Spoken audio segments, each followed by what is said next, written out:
Place where relaxation meets comfort. JMax Resort Hotel, your perfect place for any kind of occasions. JMax Resort Hotel is located at Villanueva Street, Poblacion Norte, Santa Barbara, Pangasinan. For inquiries, you may call at 0947-980-3263 or 075-636-8479. JMax Resort Hotel.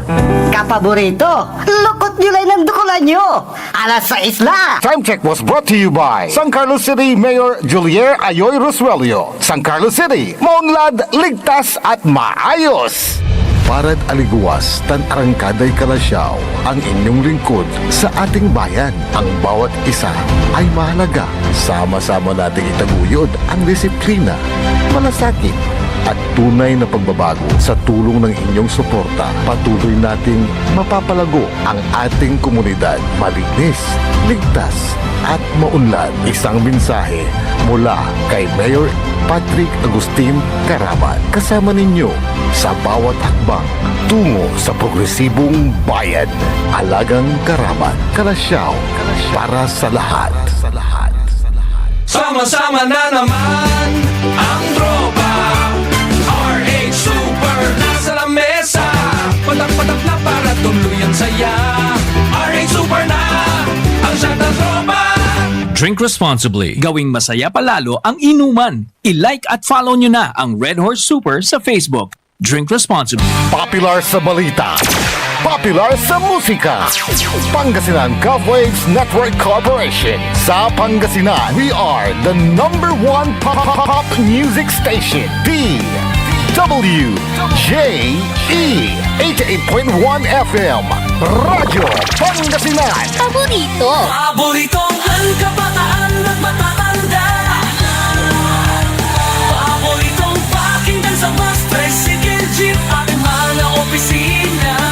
Paborito mo, paborito ko, paborito natin lahat. DWJE 88.1 FM Radyo Pangasinan. #1 pop music station. Paborito. Ang susunod na programa ay rated GP. GP? Ano yun? Garantisadong pampaborito! Wadyala sa programan Mambangon si kayo kapaborito. Pakaringalan na sari balita, impormasyon at loob tantaway na luyag na Pangasinan. Maabig yakabwasan Pangasinan. Maabig yakabwasan Pangasinan. Kaiba sa kapaboriton Dennis Mojares tan si kapaboriton Errol Horado. Jalabat at DWJE 88.1 FM Radyo Pangasinan. Maabig yakabwasan Pangasinan.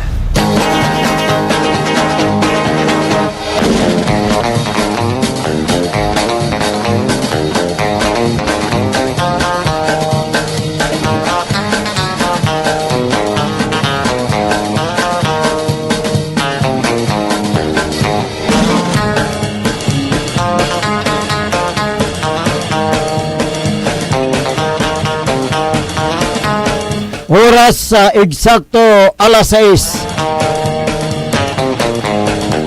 Good morning. Masantos tan maabig iya kabwasan luyag na Pangasinan. Naimbag nga bigat kada kayo amin apo.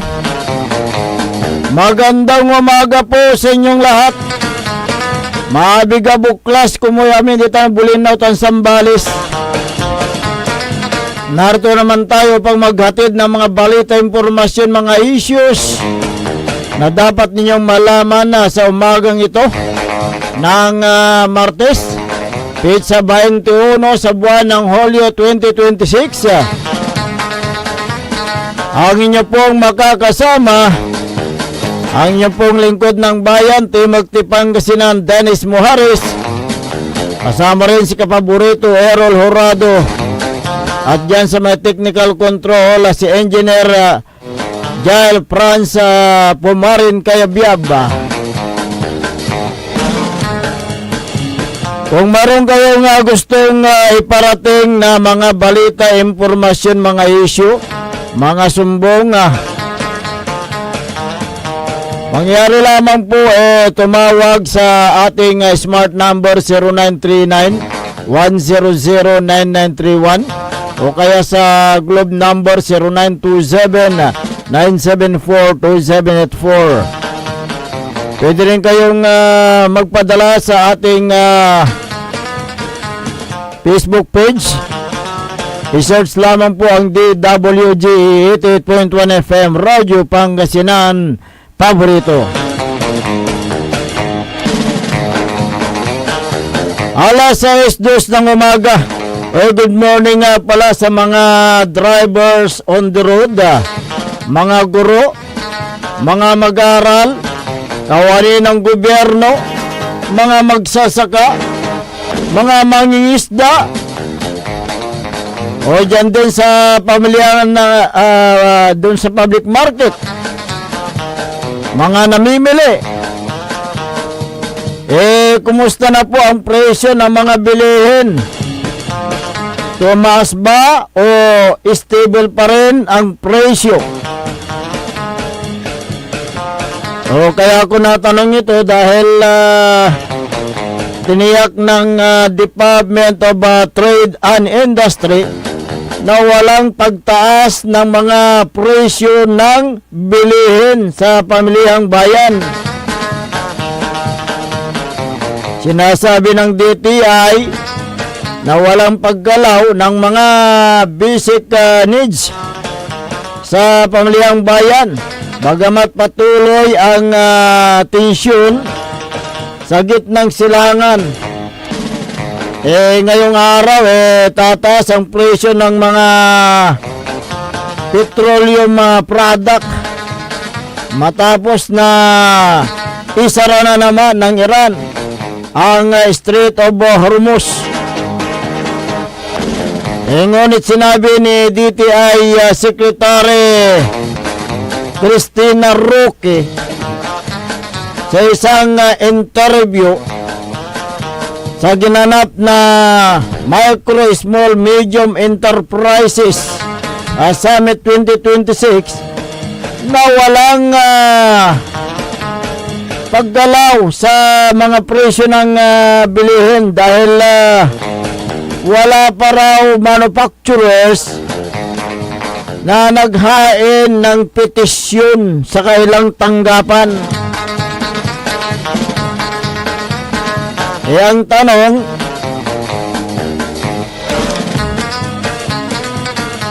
ang mga presyo ng basic needs ang tinataunong ng taong bayan gaya ng mga gulay, karne, bigas at iba pang pabilihin kasi tumaas na naman ang presyo ng petroleum product. Ngayong araw, kapaborito yung pagtaas ng mga petroleum product. Kaya Ay, ngayon ba? ngayon yata, Martes, di ba? Ay, oo nga pala. Oo. Nakalimutan ko. Kaya dahil sa pagtaas na naman ng petroleum product ngayong araw ay maaaring tumaas. Tumaas din yung mga bilihin sa pampublikong pamilihan. Subalit sinasabi ng kalihim, wala daw pagtaas ng presyo ng bilihin. Paano, Ken? Agtuanta. Yan ang Ang sinasabi, hindi tumataas. Alam ba nila?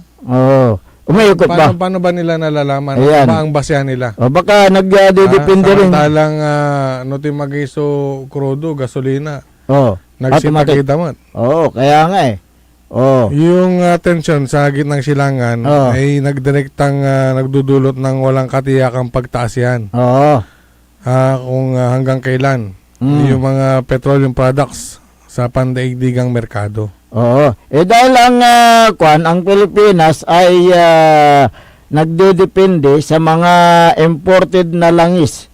Ang paggalaw ng presyo ng langis ay sanhi rin ng pagtaas ng mga bilihin sa mga pampublikong pamilihan. Diba? Kaya yung siyempre maraming Pilipino, pati mga probinsya, pati na rin dito sa ating lalawigan, direktang nakakaramdam niyan, yung epektong niyan. Ang pagtaas ng krudo ay may domino effect yan. kapag tumaas ang gasolina at diesel, tataas din ang transportasyon at bilihin sa merkado. Dahil dyan, nagiging mas mahal ang pag-angkat o yung pagdala ng mga produkto tulad ng gulay, bigas, karne, isda mula sa ibang lugar patungo sa mga pamilihang bayan. Para sa mga maliliit na negosyante o yung mga magsasaka, ang mataas na gastos sa mga produksyon at siyempre yung mga gumagamit ng mga kuryente ay nagpapababa ng kanilang mga kita. Minsan nauuwi sa sapilitang pagtaas ng presyo ng kanilang ibinebenta para lang makabawi, di ba? Correct. Upang maibsan ang pasanin, dapat gumawa ng paraan ang gobyerno na dapat sana tapyasan yung at suspendin yung yung excise tax. Hanggang po pag-asa. Yun sana ang dyan magandang paraan Ang sinasabi ng Pangulo, kailangan balansehin ang pagsuspende o pagbawas ng excise tax sa langis upang hindi malugi ang gobyerno. Kailan pa gagalaw ang Pangulo para maibsan ang pasanin ng ating bansa. Ito kila mo na ayuda. Ipapiliyo lang mo. Kaya nga Bagamat nananatiling manageable daw ayon sa mga economic managers ang patuloy na sagupaan. Lalo na dyan na malapit-lapit sa may Strait of Hormuz, patuloy na nagbabanta ang paglobo ng muli ng inflation sa bansa. Kaya bagamat may mga tulong na pinapamahagi, Piling tulong. ng pamalaan sa mga mahihirap nating kababayan bilang pantakip gutom, kailangan pa rin ng mahigpit na pagbabantay ng mga ng pamalaan sa mga pangunahing presyo ng mga bilihin upang hindi pagsamantalahan ng mga negosyante upang mapanatili natin ang presyo sa mga yung mga bilihin sa mga pampublikong pamilihan. Ang pagbabantay ng DTI ay mahalaga para maiwasan ang labis na pagtaas ng presyo at hoarding. Kaya nga ang pagbabantay dapat siguraduhin ng DTI na nasusunod ang suggested retail price upang ito ay maiwasan ang overpricing. Kung minsan nakatutok lang sa SRP ang mga manufactured goods tulad ng gatas, ngunit hindi kontrolado ang presyo ng mga hilaw na agrikultura. Tulad ng gulay, karne, isda at iba pa. Para sa karaniwang namimili, minsan kulang ang pagbabantay dahil yung ramdam pa rin ang bigat ng gastusin sa araw-araw, lalo na't may paggalaw ang presyo ng langis. Kaya dyan pumapasok ang tinatawag na baka may hoarding. May iya mo dami lako sa nalagarandan o atagilay presyo sa paway. Kaya nga pag tumaas ang mga pangunahing bilihin at saka nila ilalabas. Correct. Ang ibang negosyante ay opportunista. Ang yung mga nagtataas ng mga presyo o yung mga nagtatago ng mga produkto yung mga naghuhording yun yung mga opportunista. Kaya dapat bantayan ng ating pamahalaan para hindi magkakaroon ng low supply and demand. Kung kaunti ang supply, tataas ang presyo. Dapat mahigpit na pagbabantay. Ilang beses na nating binanggit itong mahigpit na pagbabantay ng DTI. Ilan ba ang empleyado ng DTI? Yun nga ang problema. Sa bawat palengke ba, bawat mga merkado ba, mababantayan ba nila yan? Dapat bumuo sila ng... may DTI dyan dagupan, na mo pigararatan. Bumuo sila ng yung committee na... Sino-sino ang bubuo? Siyempre, nandiyan ang law enforcement. Oh. Nandyan ang Law LGU. Law enforcement. Siyempre, kasama yan. Magmamonitor. Man-ural iray yan. Mablila ko. Ang tigawan tayo, paano na I-monitor yung kuhan dyan. Yung mga, araw-araw ganon. Yun ang gawan kuhan ta. dyan. Paano tayo patient order, no? Law enforcement tayo. Kaya yan ang kuhan dyan, problema dyan. Pamaliwan to si rin, no law enforcement, police sa palengke, kanto. Kaya pwedeng ganyan. PNP. Pulis ng palengke. Nitan, di ba? Hindi rin pwede yun. O kaya, puso ng palengke, kanto. Yan ang kuhan dyan. Sino ba ang sisita? Siyempre, nandyan ang DTI, nandyan DTI. ang DA. Siyempre, Bantayan nyo namin na palengke, LGU. Aray grocery. Marami mini grocery. Yan ang kuhan dyan. Dapat na gawin para sa ganun, mabantayan natin yung mga nagtatago ng mga... Nagamanisat sa ating bantayan. Tsambaan. Nayari, no wala DTI si Mabi, sa walay camera, tudasyo. Yun ang kuhan dyan. Nalakitan. So, kuhan pa rin. Ito ay malaking dagok pa rin sa mga ahensya na ito ay nagbabantay sa mga presyo ng bilihin. Kaya nga yung sinasabi ni DTI Secretary Cristina Roque, saan siya nagdidepende? Nagdidepende ba doon sa sinasabi niyang wala pang naghain ng petisyon sa mga manufacturers? Petisyon. Manufacturer.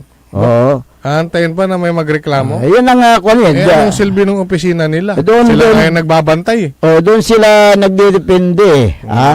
Kaya't kwan, ang kwan ko dyan. Kaya kahit na tumataas ng presyo, kung walang nagre-reklamo, sa office lang sila. Sa office lang sila. Okay. Yun ang kwan dyan, problemang kwan dyan, malaki. Dapat sana ay lahat ng kwan, kulang kasi yung manpower ng DTI. Ayun na nga sinasabi ko. Paano kayo maninita? Paano sila manguhuli ng mga nag-overprice kung pigarara? Ang local government unit, dapat kwan dyan, bumuo rin ng kwan. May official, wala kinto, wala rin establishment to, irelante sarili to. Yan ang problema dyan. Gaya dito sa lungsod ng Dagupan. Paano mo ipapatupad ang batas kung ikaw rin ang nambubutas? Sino ba sa Dagupan? Ha? Tulad sa Dagupan ka mo Oo nga paano mo ipapatupad ang batas kung ikaw rin ang nambubutas sa batas? Di ba? Yun ang kwan dyan kaya't huwag na tayo magbulahan. Kulang talaga yung kulang ng political will itong ilang mga namumuno, kaya hindi nila basta-basta maimplementa yung batas na ginawa ng legislatura. Yung mga legislatura gawa ng batas, pero yung implementasyon ang nagkukulang. Magandang layunin ng batas, pero ang implementasyon ang kulang. So yun po yung problema dyan sa mga batas na ginawa ng mga matatalinong mga miyembro ng legislatura. Lalo dito sa lungsod ng Dagupan. Di ba napakarami kayong ginawang mga batas diyan sa legislative. Ano pong nangyari yung mga batas na yan? Yan ba ay talagang napapatupad ng tama? Gaya ng yung zero plastic, meron na ba kayong ginawa dyan sa Sangguniang Panglungsod? Dapat gumawa kayo para sa ganun, maibsan natin ang pagbaha. Hindi babarado sa kanal. Di ba? Pero ayun nga, papasok na naman dyan. Paano i-implementa yan? Samantalang yung mga implementer may mga business establishment at gumagamit ng mga plastic bag, yung mga plastic sando. Di ba? O paano implementa yan? O, Sandubag. Sandubag, yan ang problema diyan ngayon. Paano mo yan na i-implementa? Kung ikaw mismo ay yung nagva-violate doon sa naturang batas na yan. Dahil sa umpisa lang yan, sa umpisa lang naman mahirap yan. Tapos, Na mahirap implement. Oo. Kung magawa ng ibang bayan, bakit dito sa Dugupan hindi magawa? 'Di ba?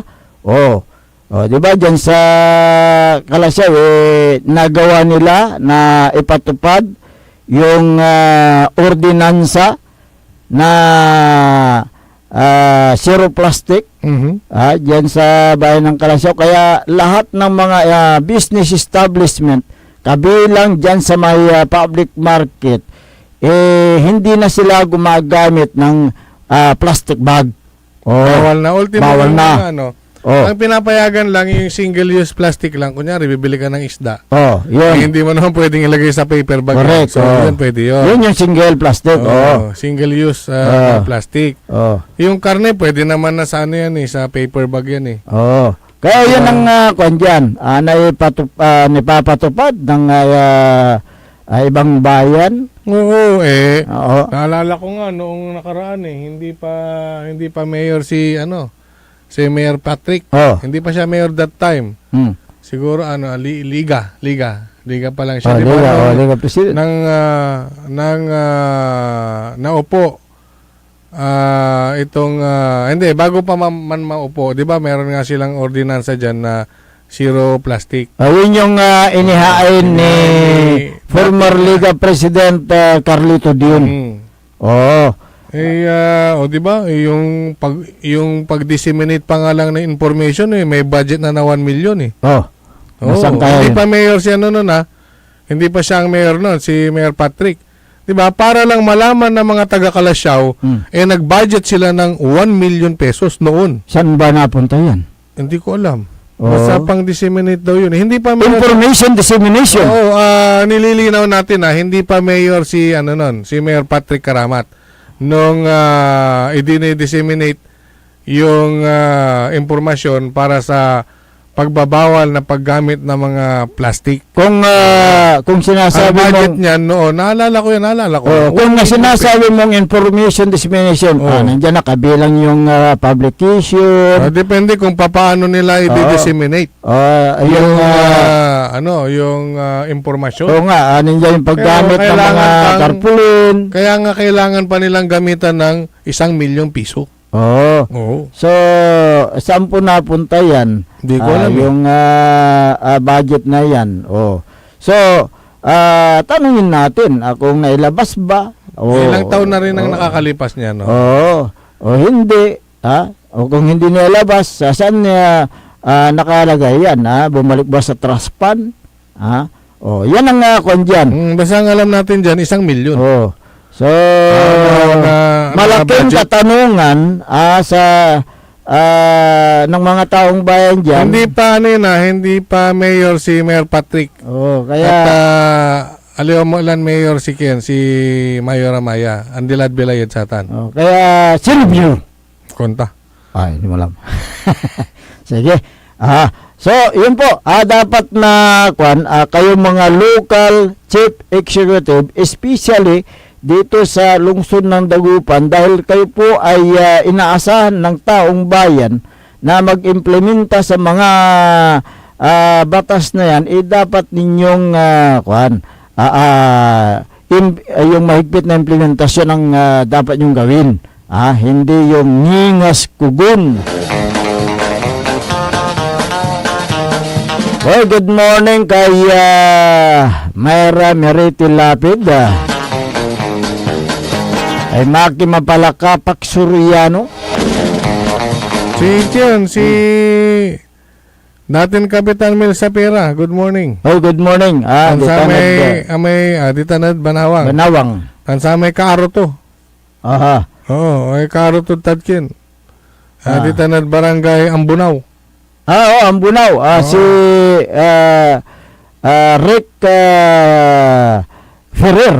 Kagawad ito, kagawad. Number 1 kagawad. Nan saman, nan bimatik yaunan ita number 4. Mhm. Nan re-elect bilang kagawad number 1.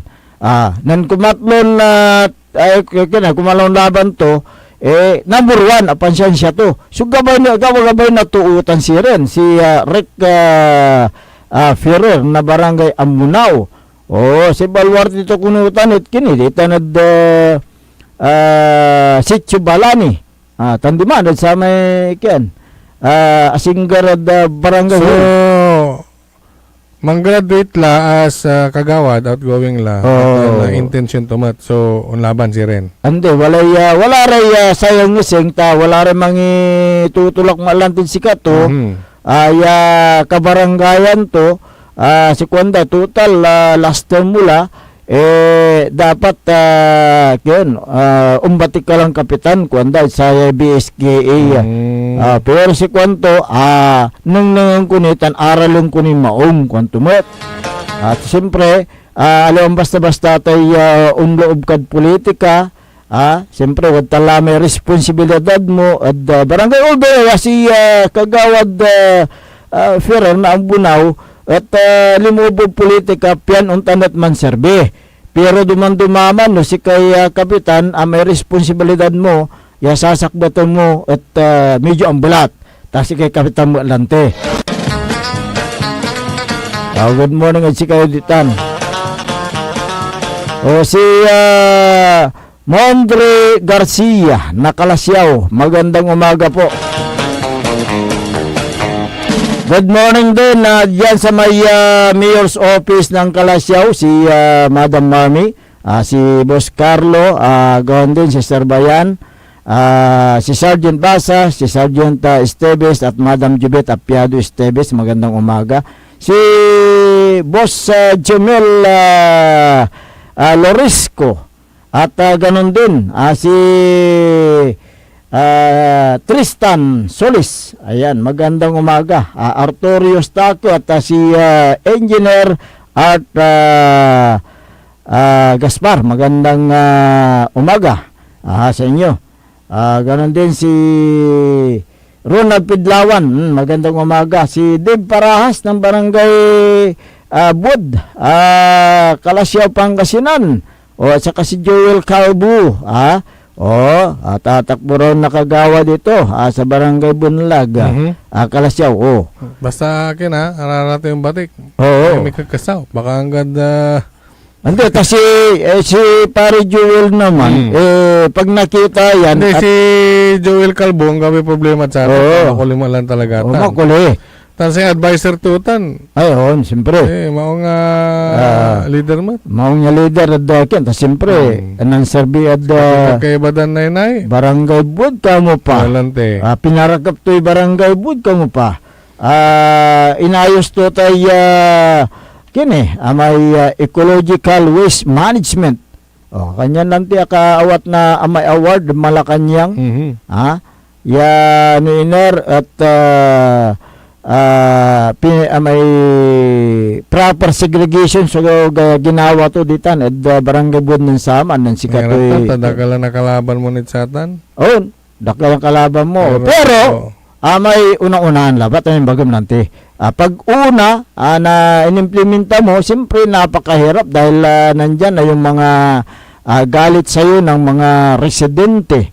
Lalo na pag basura ang pinag-uusapan o pag hindi mo hinakot yung basura, magagalit yung yung residente. Hindi hinakot dahil hindi proper segregated. Hindi hinakot dahil hindi nakasegregate. Yun. Yan lang yan. Pero dyan arong mabaranggan, takot data na i-implement. Kaya nga. Mamasnok i-reken. Pero akin mamasnok kita, sarili ng basura? Lante. segregate na malabat? Dapat ang pagsisegregate magmumula sa households. Sa sariling bahay. Sarili mong bahay yan ihiwalay mo lang yung nabubulok at saka hindi nabubulok. Hindi naman mabigat na gawain yan, di ba?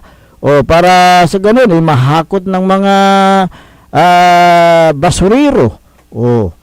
Kaya't dapat na kanyan yung bigyan natin ng counting discipline ang ating sarili sa pagsunod sa mga batas na ipinapairal.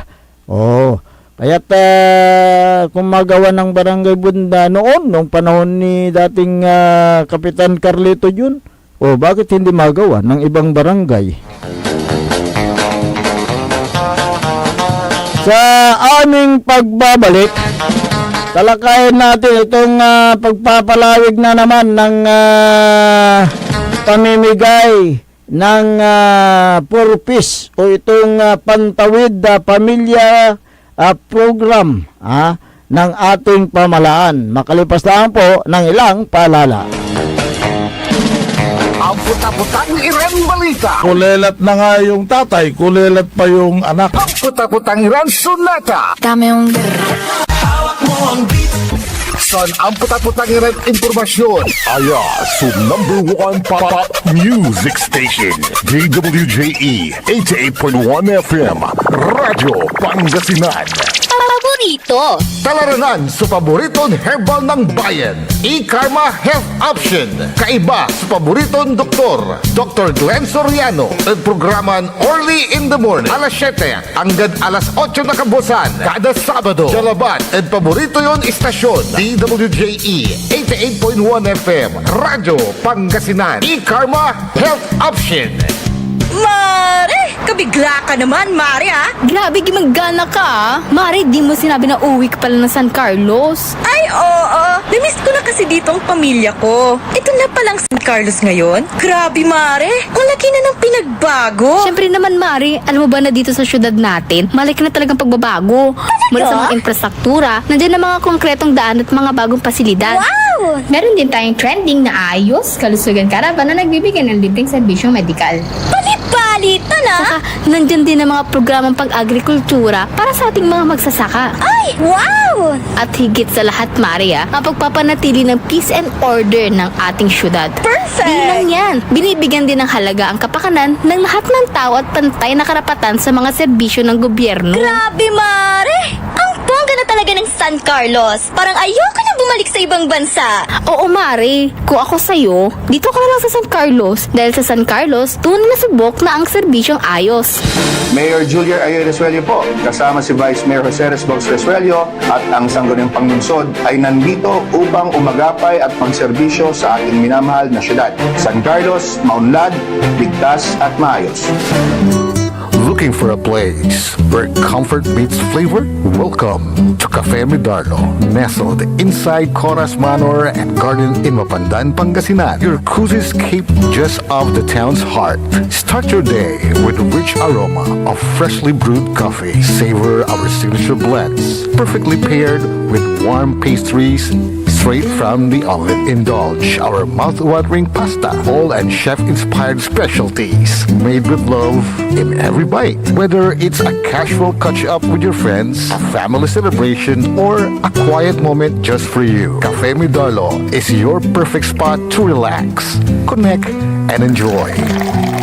Visit us today at Cafe Medardo in Coras Manor and Garden, Mapandan, Pangasinan, where every cup tells a story and every visit feels like home.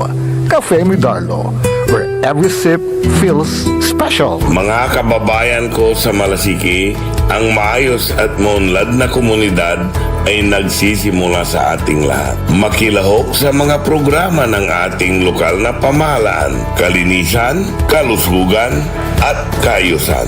Mag-segregate ng basura, sumunod sa batas trapiko, at suportahan ang mga proyekto ng barangays. Tandaan, ang pagbabago ay nagsisimula sa simpleng disiplina at pakikiisa. Sama-sama tayo para sa mas ligtas, malinis at maunlad na bayan ng Malasiki. Ang LGU at mamamayan magkaisa para sa kinabukasan.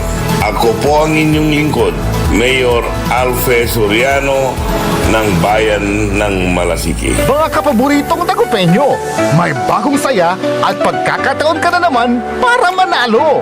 Ipinakikilala ang bagong Authorized Agent Corporation ng STL sa Dagupan, ang Golden Key Play Corporation.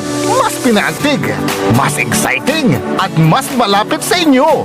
Araw-araw, may tsansa kang mag-uwi ng papremyo. Legal, ligtas at suportado ng PCSO. Suportahan ng legal na laro, iwasan ng illegal. Dahil dito, panalo ka na, makakatulong ka pa. Ang STL Dagupan ay hatid sa inyo ng Golden Key Play Corporation at ng Philippine Charity Statistics Office.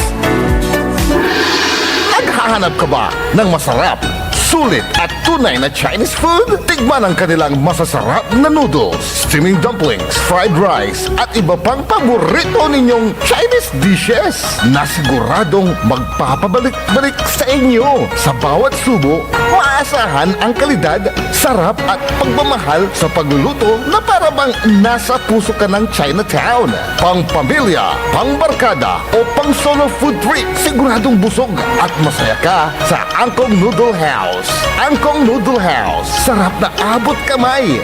Lasang tunay na Chinese food. Ano pang iniintay mo? Tara na, kain na sa Angkong Noodle House. Angkong Noodle House is located at the ground floor of Metro Plaza, A.B. Fernandez Avenue, Dagupan City. Also visit their branches, Bayambang, Rosales, Ordaneta, Binalonan, San Carlos City, at ang kanilang bagong bukas na sa Robinsons, Calasiao. Good morning mga kapaborito, 6:30 na. Time check is brought to you by RH Super, ang shot ng tropa. Paboritong lang kabataan at matatanda. Paboritong pakinggan sa bus, tricycle, jeep at mga opisina. Paborito mo, paborito ko, paborito nating lahat. DWJE 88.1 FM Radyo Pangasinan. WJD 88.1 FM Radyo Pangasinan.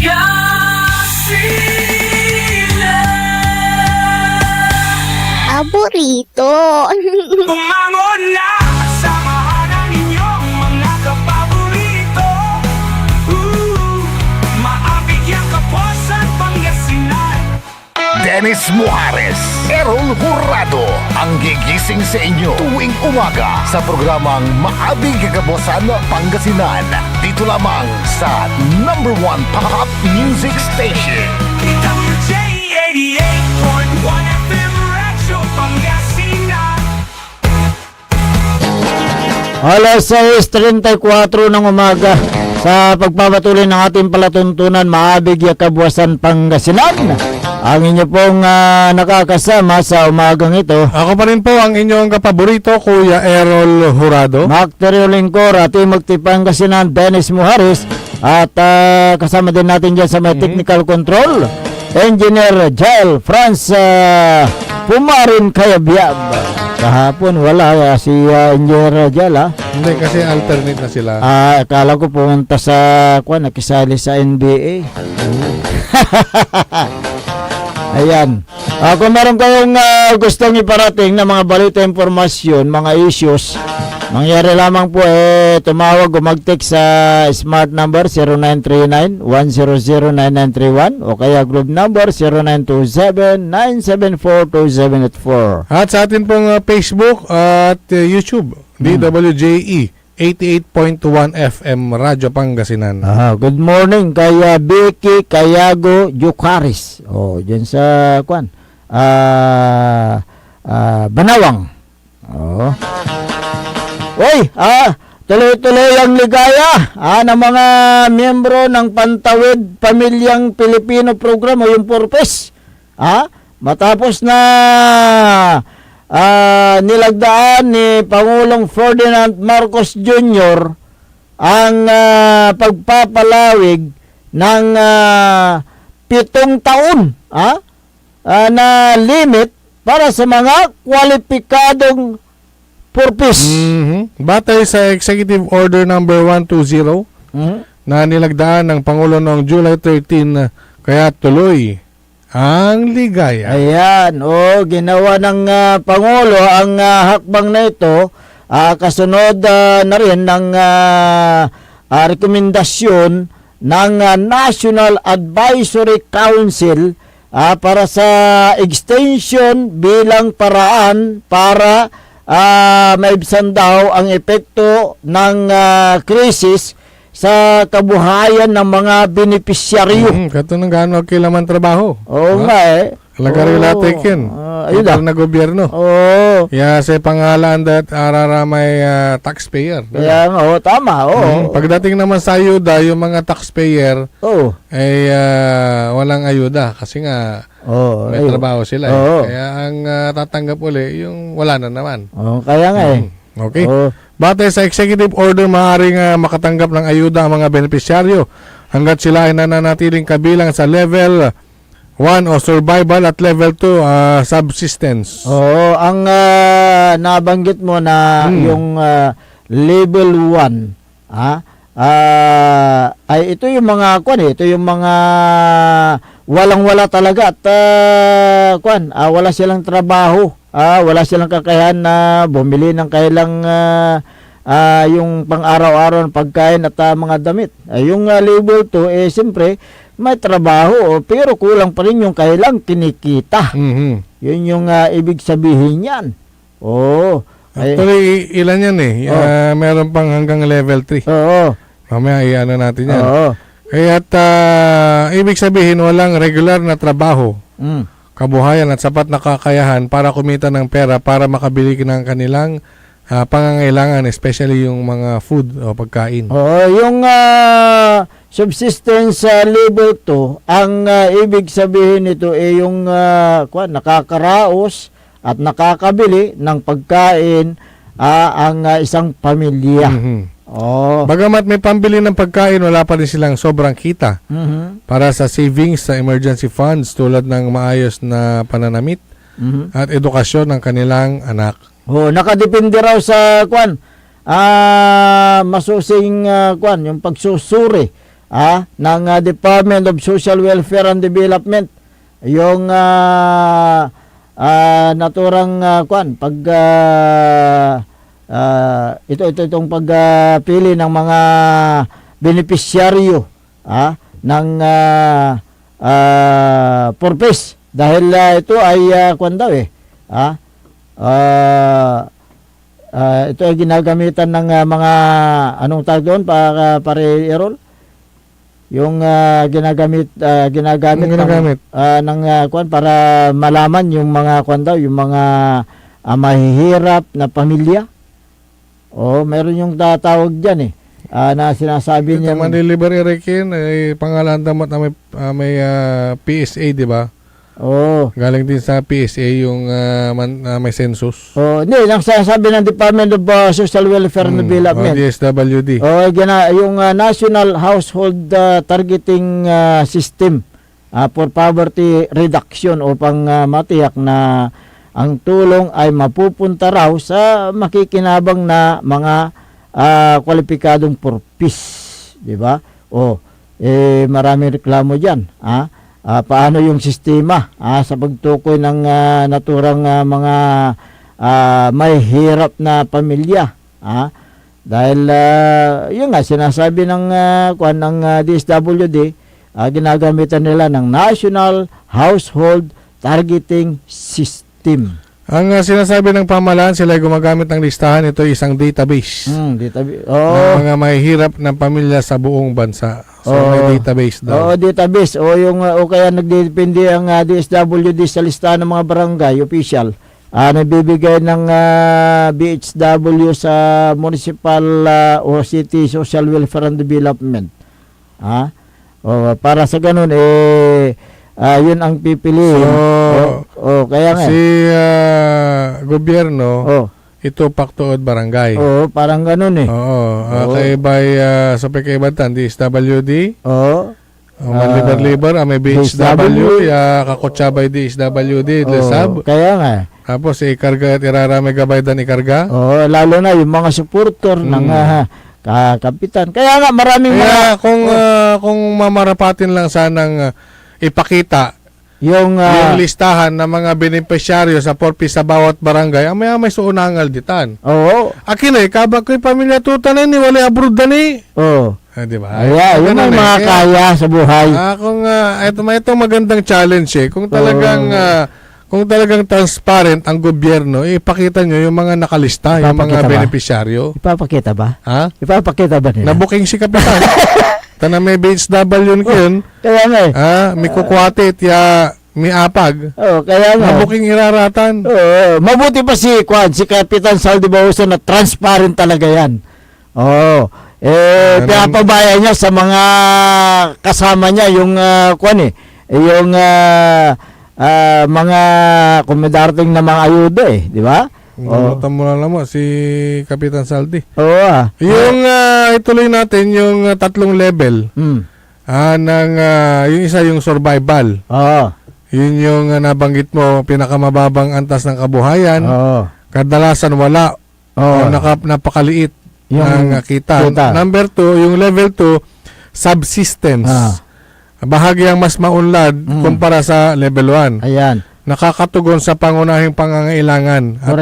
Pero nananatiling mahina sa mga biglaang problema. So, wala rin bigla, kunyari, ng sakit. Hanggang po'y kwarta daman, kinman, may kaibada subsistence. Yung level 3, yun yung self-sufficient. Kaya nang matugunan ang pangangailangan ng pamilya at mas matatag ang kabuhayan. Ayun. Ang mga pamilyang umaabot sa antas na ito ay maaaring mag-graduate o lumabas na sa porpis. Depende pa rin sa pamantayan ng programa. So, 3 yan. 3, okay. Yung level 1 at saka level 2, sila yung nabibigyan.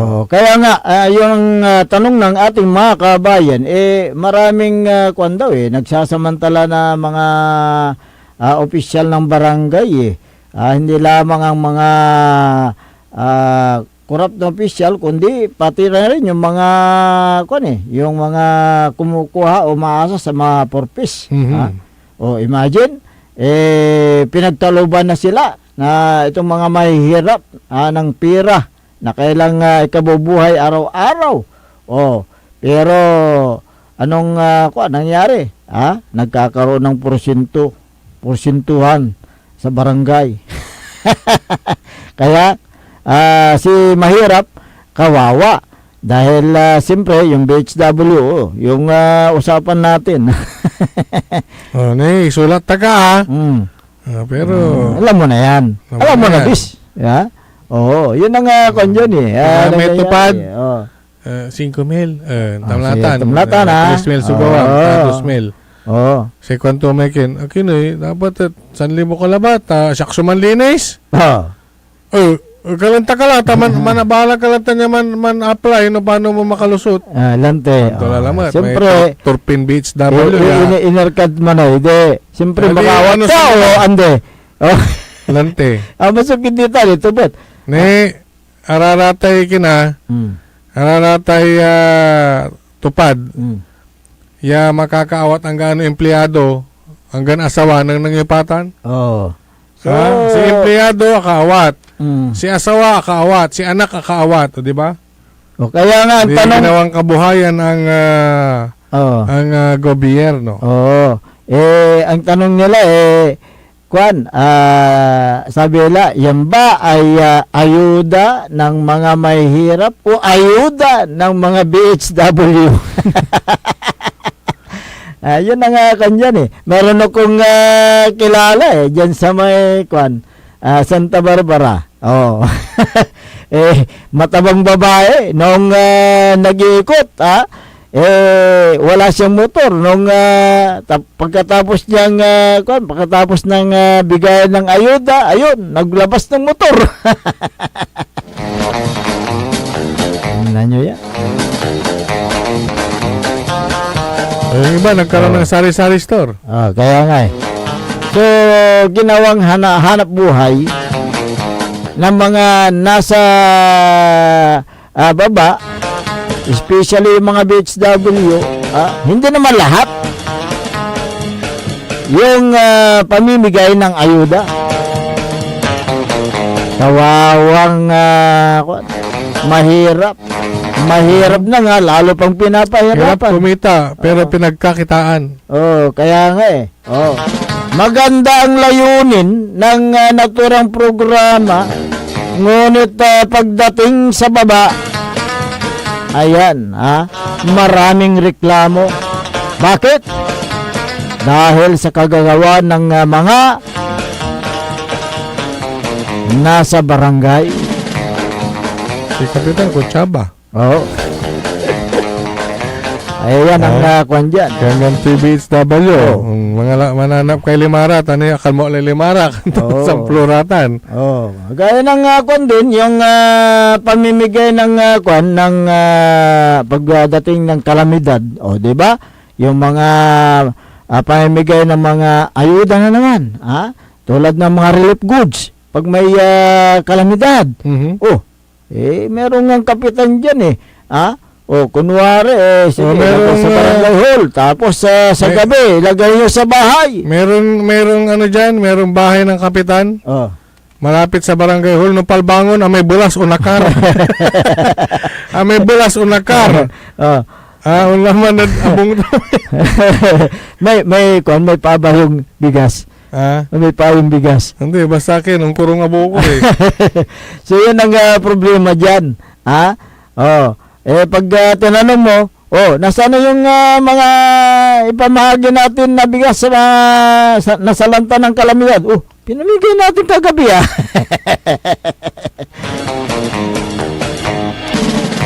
Sige, napapaisip kayo tuloy kung anong barangay yan. Kaya dapat sana ayusin natin ang mga programa na dapat sana itong programang ito ay napakaganda sana kung pupunta sa tamang tamang pamilya, tamang tao, wala pong problema yun. Oo. Ang gapi problema sa atan, mas bali-bali nanunong niya si Karaat natutulungan. Correct. Oo. Pero yung mga nag-iimplementa ang medyo Malo sa problema kasi mangiras maalara. Mangiras maalara. Siyempre, no matrabaho, nasitaan daw, wala lang kikita. Makakalandang listahan ng purpose, sayang. Ay, maraming natanggal dyan noong hindi tayo minsan kuto ang damat eh. Yung purpose, mahigit 100 yata yung natanggal. 100,000 sa buong Pilipinas nung mga nakaraang taon. Anong problema? Dahil nga, yung mga ibang purpose, pagtanggap ng ayuda sa salon napunta. Nampa Riban. Yung mga ibang tumanggap ng purpose, pagkatanggap ng purpose sa tungitan napunta. Yung mga iba naman, na tumanggap, pagkatanggap nila, pag-uwi sa bahay, lasing. So yun po yung mga kwan dyan Yung mga iba kasi nakasanla yung kailang mga kwan na ATM. Yun ang problema dyan, kaya tinatanggal sila. Amay kin, amay tingaran to jay. Amay itaras padala. Itaras padala. Itaras padala may kin, ATM da. Ang gano ang gapon ni karga. Bahala may kin, amay ang itaras panda. Si katuloy manwidor. Si katuloy so sinita na gobyerno. Ayun ang kwan, maling gawain. Pinagkalob sa iyo yung bagay na yan, yung ayuda na yan, pero anong ginawa mo? Ang binusog mo yung 5-6. Yung mga nagpo-porsyento.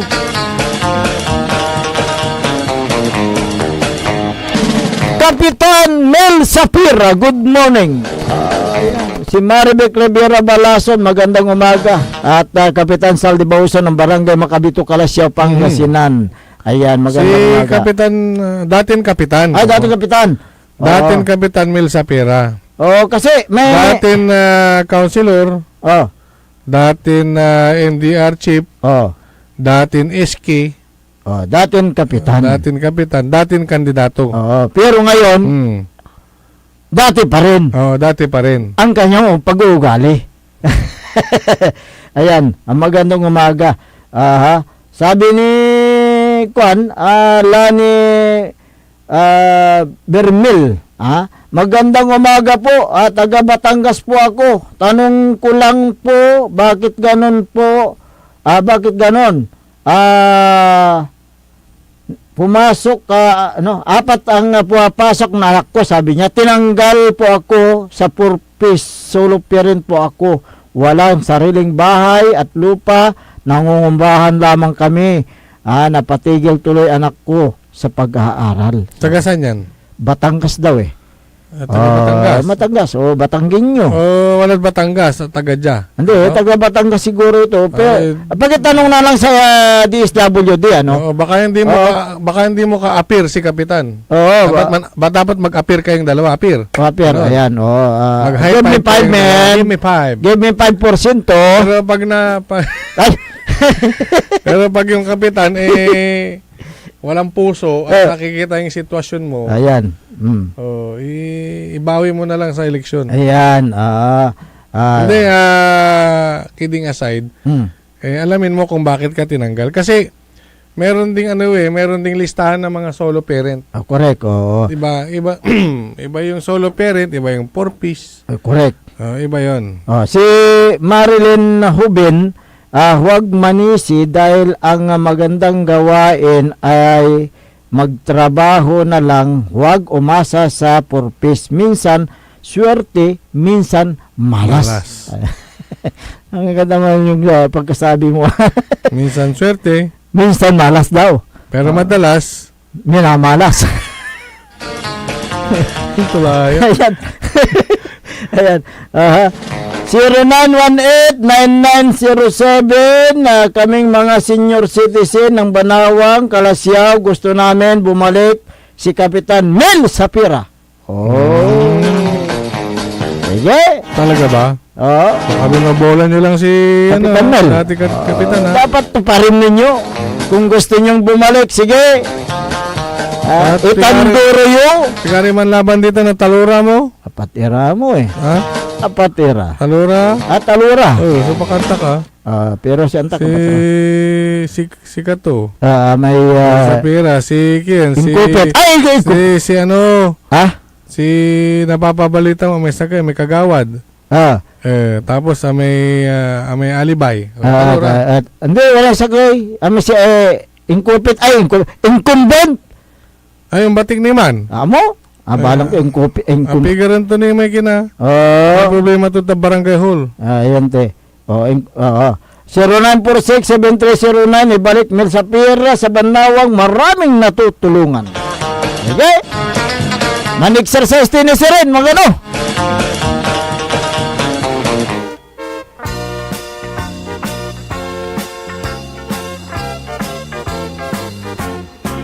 Mag-exercise tayo. Good morning kay Mayor Patrick Agustin Karamat ng Kalasyaw. Si Councilor Kyle. Uy, nakakita ko kahapon. Kyle Gaspar, good morning.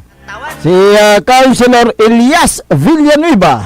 Hoy, si Councilor Manny Datwin, tsaka si Engineer Ben Datwin, good morning po. Ayan, good morning.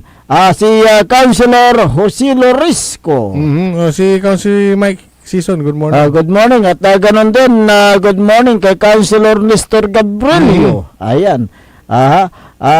Good morning dyan sa may Mayor's Office. Nabati mo na sila kanina. Nabati na kanina. Si Don Ramon Bautista. Good morning, sir. Good morning. Yung aking nanay na nanonood daw sa YouTube. Good morning. Dyan sa may Marikina. Kumusta po kayong lahat dyan? Ayan. Dyan si Master Zarlo Gonzales. Si Bads Vidal, good morning. Abay ko na naganang ng si Sir Ben. Ben Gab? Hubillanos. Huwag magkaruman. Ako atay. Huwag mataluran Ben. Ben Hubillanos. Si Ben Datwin. Saan? Si Ben Valio. Kulang na sakoy. Doy. Si Ben Tumbling. Si Ryan Jane Soriano Reyes. Pabati dyan sa may Isla de Puting. Bato. Kami dito, Isla de Putin. Isla de Putin. Kanto? Isla Putin Bato siguro. Nga po Bato. Nga po. Libsong East, Lingayen. Ayan. Ayan, daga Libsong. Good morning. Si Lawrence Stonebridge. Ayan. Good morning daw kay Ispaski. Oh. Ispaski Demonius. dito, Ispaski doon. Oh. Ayan. Ni Spassky Demonius. Ayan. Sir Lawrence. Ayan. Oo, dyan sa may dapat piliin mabuti ang mga member ng Purpose. Yung iba member may kaya. Ayan, kaya nga Yan sa may Mapandan, magandang umaga kay Mayor Carl Christian Biga, kay Sir Jeffrey at Dr. Felix Domicilio, kay Councilor Freddy Pinolyar at Madam Sheila Pinolyar. Boss Darwin, magandang umaga. Si Sir Carlito Bandong, good morning. Ayan. Magandang umaga rin kay dyan sa may Makabito, lahat ng mga barangay officials dyan, magandang umaga. Si Elmer Soriano, magandang umaga. At sa lahat ng mga nakantabay sa ating Facebook page at nanonood sa kanikaya ng mga transistor radio, sa kaya ng mga tahanan, kayo po ay lubos na buhabati at nagpapasalamat sa inyong lahat sa walang sawa ninyong pagsubaybay araw-araw dito sa ating palatuntunan. Walang sawang pagsubaybay. Ayan. Thank you very much po. So, wala po tayong sapat na oras sa ating palatuntunan. Ay po ay pansamantalang namamaalam na sa Himpapawid. Magbabalik bukas ang inyo pong nakasama sa umagang ito. Ako po ang inyong kapaborito, Kuya Errol Jurado. Macterion Lingkor, Team Magtipangasinan, Dennis Muhares. At kasama din natin dyan sa may technical control si Engineer Jal Franza Kayabiaba. Ang tabayana ng susunod na palatuntunan, Early in the morning! ni Kaole Navarro dito lamang sa DWG 88.1 FM Radyo Pangasinan. Paborito! Wadyala sa programan Mambangon si kayo kapaborito. Pakaringalan, nasari balita, impormasyon